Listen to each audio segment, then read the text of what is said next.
এই সবার মূল সুর ছিল যে আমাদের মধ্যে মত পথ আদর্শের ভিন্নতা থাকবে, আমাদের রাজনীতি ভিন্নতা থাকবে, অবস্থান ভিন্নতা থাকবে, কিন্তু দেশ সার্বভৌমত্ব এবং অস্তিত্বের প্রশ্নে আমরা সবাই এক, সবচেয়ে উপরে দেশ, এবং এটার থেকে আমরা কখনো বিচ্যুত হব না।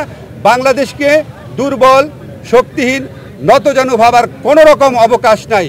এটা এই জাতীয় ঐক্যমতে, এটা একটা জাতীয় সমাবেশের মধ্যে দিয়ে, সকল রাজনৈতিক সমাবেশের মধ্যে দিয়ে এই বার্তা প্রকাশ করতে, এই বার্তা জানিয়ে দিতে বলা হয়েছে। ভারতের সাথে বাংলাদেশের যত চুক্তি হয়েছে গত 15 বছরের ফ্যাসিস্ট শাসন আমলে, সেটা প্রকাশ করার দাবি করা হয়েছে, এবং একই সাথে সাথে রামপাল সহ বাংলাদেশের জন্য ক্ষতিকর যে সমস্ত চুক্তি আছে সেগুলি বাতিল করার দাবি করা হয়েছে। ফ্যাসিস্ট আওয়ামী লীগ সরকার এবং তাদের দোসররা বাদে বাংলাদেশে যত পলিটিক্যাল পার্টি আছেন সবাই আজকে উপস্থিত ছিলেন।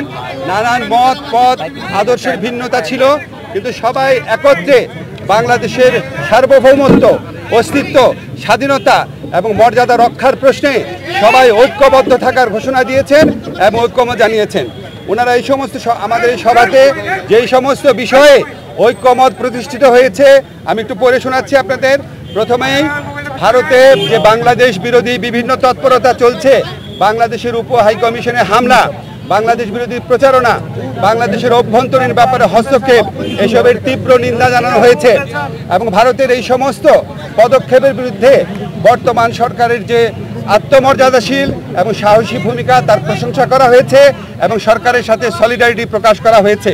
তবে একই সাথে সাথে ভারতের এই সমস্ত প্রচারণার বিরুদ্ধে সরকারকে আরও শক্তিশালীভাবে, আরও বেগবানভাবে এটাকে অ্যাড্রেস করার কথা বলা হয়েছে এবং এই জন্য প্রয়োজনীয় যে প্রবাসী যে আমাদের বন্ধুরা রয়েছেন, অন্য রাষ্ট্র রয়েছেন, বন্ধু রাষ্ট্র, তাদের সহযোগিতা, প্রবাসীদের সহযোগিতা, আন্তর্জাতিক সংবাদ সংস্থার যে সাংবাদিকরা রয়েছেন তাদেরকে এই দেশে ডেকে নিয়ে আসা, এই ধরনের নানান পরামর্শ দেওয়া হয়েছে এবং আমাদের কমিউনিকেশন স্কিল এবং ইন্টারন্যাশনাল লিগাল স্কিল বাড়ানোর পরামর্শ দেওয়া হয়েছে।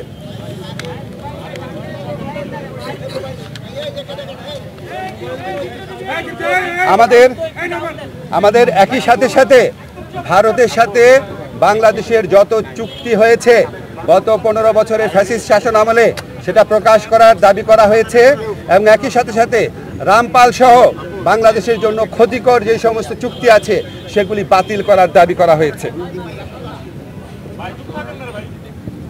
বাংলাদেশের প্রতি ভারতের যে অর্থনৈতিক নিপীড়ন, যে সাংস্কৃতিক আধিপত্য প্রচেষ্টার চেষ্টা, অভ্যন্তরীণ ব্যাপারে নাক গলানোর চেষ্টা, সেটার নিন্দা জানানো হয়েছে এবং ভারতকে বাংলাদেশের প্রতি মর্যাদাশীল আচরণ করার, সৎ প্রতিবেশী সুলভ আচরণ করার আহ্বান জানানো হয়েছে। আচ্ছা, আমাদের এই পরিস্থিতি মোকাবেলায় ভারত বাংলাদেশ বিরোধী যে বিভিন্ন প্রচারণা চালাচ্ছে, এই পরিস্থিতি মোকাবেলায় সকল সম্প্রদায়ের মানুষের ভূমিকার প্রশংসা করা হয়েছে এবং সাম্প্রদায়িক সম্প্রীতি যে কোনো উস্কানির মুখে অটুট রাখার প্রত্যয় ব্যক্ত করা হয়েছে। সবশেষে সবাই একটা জিনিস বলেছেন যে আমাদেরকে আর শক্তিহীন, দুর্বল, নতজানু ভাবার কোনো রকম কোনো অবকাশ নাই। যে কোনো ধরনের অপপ্রচারণা এবং উস্কানির বিরুদ্ধে আমরা ঐক্যবদ্ধ থাকব এবং আমরা আমাদের ঐক্য অটুট রাখব, আমরা সাহসী থাকব এবং আমরা যে কোনো ভবিষ্যতেও যে কোনো ধরনের প্রচারণা আসলে, যে কোনো ধরনের উস্কানি আসলে আমরা আমাদের ঐক্যকে আরও বেগবান দেখানোর একটা প্রচেষ্টা অব্যাহত রাখব। একই সাথে সাথে আমাদেরকে বলা হয়েছে, এটা প্রস্তাব আকারে আসছে যে আমরা যে গোটা জাতি এই যে ভারতের অপপ্রচারণার বিরুদ্ধে ঐক্যবদ্ধ রয়েছি, এই জন্য আমরা সবাই মিলে একটা সমাবেশ করতে পারি কিনা, সবাই মিলে একটা পলিটিক্যাল কাউন্সিল করতে পারি কিনা, এমনকি নিরাপত্তা কাউন্সিল করতে পারি কিনা, এই ধরনের প্রস্তাব আনা হয়েছে। এই সবার মূল সুর ছিল যে আমাদের মধ্যে মত পথ আদর্শের ভিন্নতা থাকবে, আমাদের রাজনীতি ভিন্নতা থাকবে, অবস্থান ভিন্নতা থাকবে, কিন্তু দেশ সার্বভৌমত্ব এবং অস্তিত্বের প্রশ্নে আমরা সবাই এক, সবচেয়ে উপরে দেশ, এবং এটার থেকে আমরা কখনো বিচ্যুত হব না। বাংলাদেশকে দুর্বল, শক্তিহীন, নতজানু ভাবার কোনো রকম অবকাশ নাই। এটা এই জাতীয় ঐক্যমতে, এটা একটা জাতীয় সমাবেশের মধ্যে দিয়ে, সকল রাজনৈতিক সমাবেশের মধ্যে দিয়ে এই বার্তা প্রকাশ করতে, এই বার্তা জানিয়ে দিতে বলা হয়েছে। আপনাদের ধন্যবাদ। Thank you. এইভাবে ধাক্কা দেয় রে মানুষ, বাবা রে বাবা।